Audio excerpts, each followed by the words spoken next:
Hindi sa tala sa langit, kundi sa buwang nakasilip. Ibigay ang hiling ng matang nakapikit, naway unti-unting burahin ng sakit na palagi kong bitbit at maranasan ng saya na matagal nang ipinagkait sa akin ang kapalaran. Teka, hanggang kailan nga ba magiging unfair sa akin ang mundo? Para paulit-ulit na lang maging malungkot sa loob nito. Paulit-ulit na tatalo. Paulit-ulit na nabibigo. Tila ba walang katapusang pornada sa mga plano? Hanggang kailan ba ganito? Hindi ko rin minsan maintindihan kung para saan ba lahat ng ito.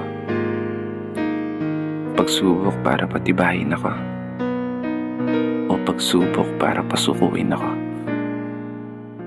Oo, alam ko naman na may hangganan ng lahat. Alam ko rin sa sarili ko na hindi dito nagtatapos ang lahat. Alam ko na may tamang panahon para sa araw na ako naman ang umangat. Ako naman ang maging masaya at patupad lahat ng mga pangarap na palagi kong hangat.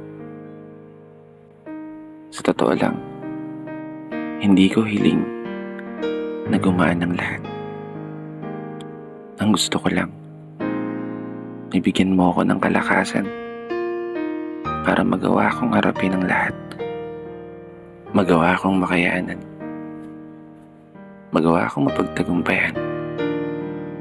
Magawa kong masabayan ang pag-ikot ng isang mundo na tila pa palagi na lang salungat sa pangarap ko. Ganun pa man, patuloy ko pa rin ipagpapasalamat yung buhay na meron ako. Sa kabila ng hirap, pagkadismaya, pagkatalo, aasa pa rin ako. At patuloy na maniniwala na darating din ang araw ng pagbabago. Araw na aayon na sa lahat ng mga plano. Araw na ako naman. Oo, ako naman. Ako naman yung mananalo.